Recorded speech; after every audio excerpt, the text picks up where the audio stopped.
नमस्कार, स्वागत है आप सभी का। राजस्थान का करंट अफेयर्स हम पढ़ रहे हैं। अभी हम पढ़ रहे हैं अक्टूबर 2023। पिछले 2-3 क्लासेस में कंप्लीट हो चुकी है। शुरुआत करते हैं आज की क्लास। पहला क्वेश्चन है, निम्नलिखित में से किस संस्था को गांधी सद्भावना सम्मान 2023 से सम्मानित किया गया? ये इन्वर्टेड कोमा यहाँ है। किस संस्था को गांधी सद्भावना सम्मान 2023 से सम्मानित किया गया? संस्था के नाम यहाँ दिए गए हैं, जैसे वागधारा संस्था, सारथी ट्रस्ट, अपना घर या फिर दिशा फाउंडेशन। उत्तर है इसका वागधारा। वागधारा संस्था जो कि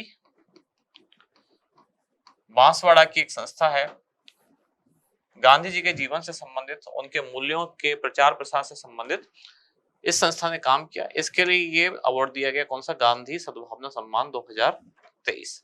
क्या दिया जाता है इसमें? तो इसमें 5 लाख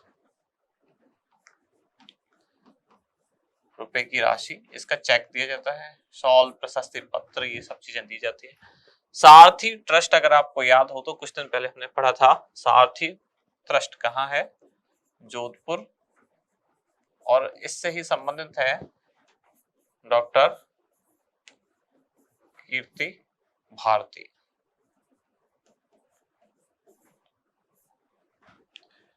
कृति भारती है शायद, डॉक्टर कृति भारती, जिनको चिल्ड्रंस चॉइस अवार्ड भी दिया गया था।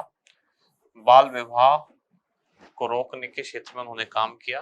कृति भारती, सारथी ट्रस्ट जोधपुर, इसकी ये एमडी है।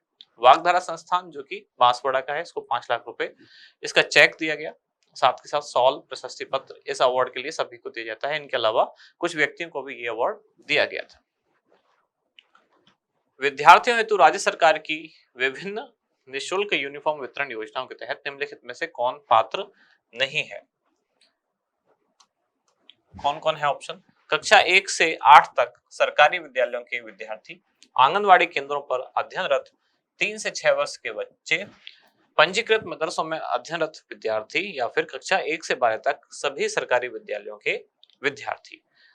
निःशुल्क यूनिफॉर्म के लिए अलग अलग तरह की कई सारी योजनाएं संचालित हैं। ये विद्यार्थियों के लिए निःशुल्क यूनिफॉर्म की बात हो रही है।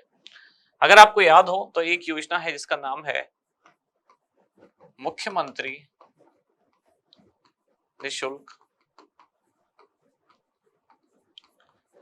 यूनिफॉर्म वितरण योजना। ये योजना शुरू की गई थी कब? 29 नवंबर 2022। इसके साथ ही एक और योजना भी शुरू की गई थी जिसमें विद्यालयों में दूध का वितरण किया जाता है, बाल गोपाल योजना। निःशुल्क यूनिफॉर्म वितरण योजना ये शुरू की गई 29 नवंबर 2022।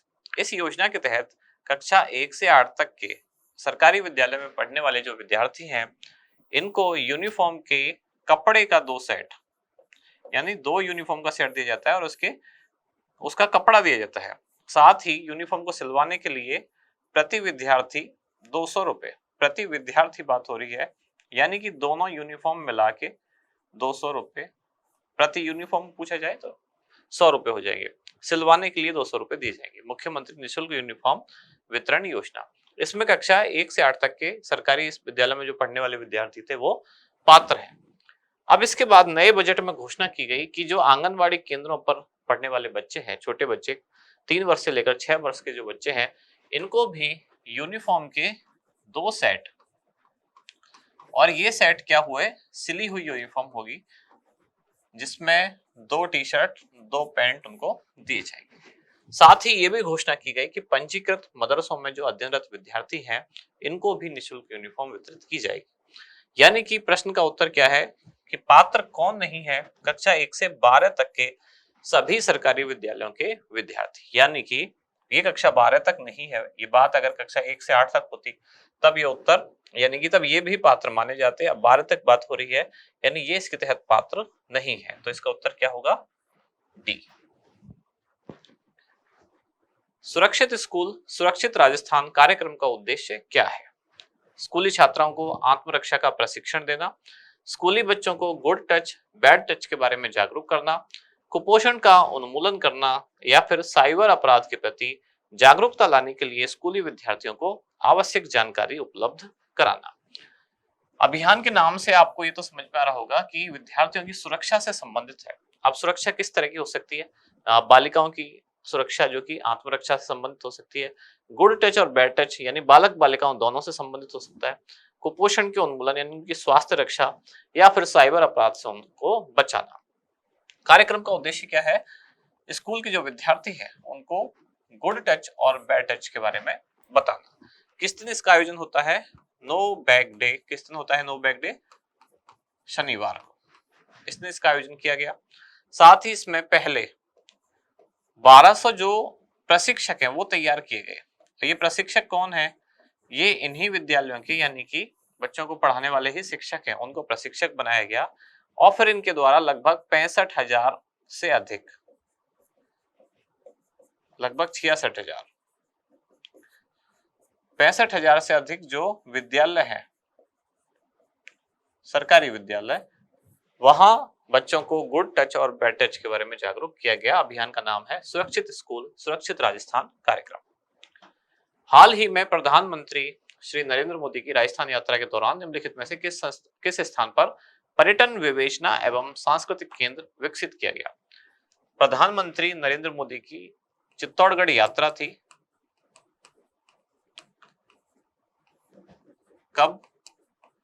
ये थी 2 अक्टूबर 2023। तब विभिन्न कार्यक्रम यहाँ किए गए। उसी में से एक था कि पर्यटन विवेचना एवं सांस्कृतिक केंद्र ये बनाया जाएगा कहाँ? नाथद्वारा में। राज्य सरकार द्वारा अब सरकारी कंपनी के रूप में Rajasthan logistical service delivery corporation का गठन किया जाएगा। यह निम्नलिखित में से किस विभाग के अधीन स्थापित की जाएगी? अभी अभी घोषणा की गई। इसका उद्देश्य क्या है? पहले तो कि पहले जो संविदा पर कार्मिक लगते थे, संविदा कर्मी, इनको नियुक्त करने के लिए, इनकी भर्ती करने के लिए कोई ना कोई कंसल्टेंसी जो एजेंसी है, कंसल्टेंसी एजेंसी ये कह सकते हैं, एक मध्यस्थ कोई कंपनी चाहिए होती थी। अब सरकार ने सोचा कि बीच में कोई कंसल्टेंसी कंपनी लेने के बजाय गवर्नमेंट खुद ही अपना एक ऑर्गेनाइजेशन बना दे, तो सरकार ने अपनी ही एक कंपनी बनाई जिसका नाम है Rajasthan logistical service delivery corporation. ऐसे ही कर्मचारियों की भर्ती करना इसका उद्देश्य होगा। अब ये किस अधिनियम के तहत? तो राजस्थान में जो कंपनी अधिनियम 2013 इसके तहत ये पंजीकृत है और ये 100%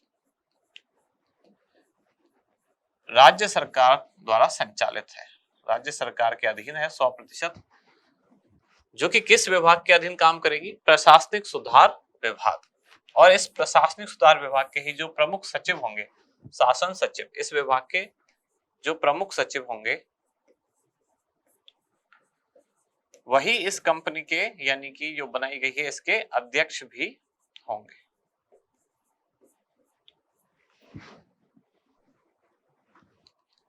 हाल ही में काली तीर परियोजना के तहत 709 करोड़ रुपए की लागत से 470 गांवों को पेयजल कनेक्शन दिए जाने का निर्णय लिया गया।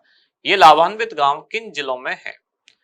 मतलब अगर शॉर्ट में कहा जाए तो केवल ये पूछा गया है कि काली तीर परियोजना से लाभान्वित क्षेत्र कौन सा है? उदयपुर, प्रतापगढ़, कोटा, सवाई माधोपुर, भरतपुर, धौलपुर, दौसा या टोंक। अगर आपको पता हो कि काली तीर परियोजना किस नदी पर विकसित की गई है तो क्वेश्चन का आंसर काफी कुछ संभव है। चंबल नदी पर विकसित की गई है। पेयजल के लिए अभी भरतपुर धौलपुर क्षेत्र की जो गांव है वहां इनको नल का कनेक्शन दिया जाएगा। कौशल विकास सहित 15 से ज्यादा ट्रेनिंग प्रोग्राम संचालन हेतु केयर नॉयल ने निम्नलिखित में से किस संस्था के साथ एमओयू यानी कि समझौता पत्र हस्ताक्षरित किया है? एमओयू वाले क्वेश्चन आ रहे हैं खूब। आपके ऑप्शन है जय नारायण व्यास विश्वविद्यालय जोधपुर, राजस्थान विश्वविद्यालय जयपुर, कृषि विश्वविद्यालय जोधपुर या फिर मोहनलाल सुखाड़िया विश्वविद्यालय उदयपुर। केयर नॉयल ने समझौता किया किसके साथ? एग्रीकल्चर यूनिवर्सिटी जोधपुर यानी कि कृषि विश्वविद्यालय जोधपुर के साथ, जिसका उद्देश्य क्या है?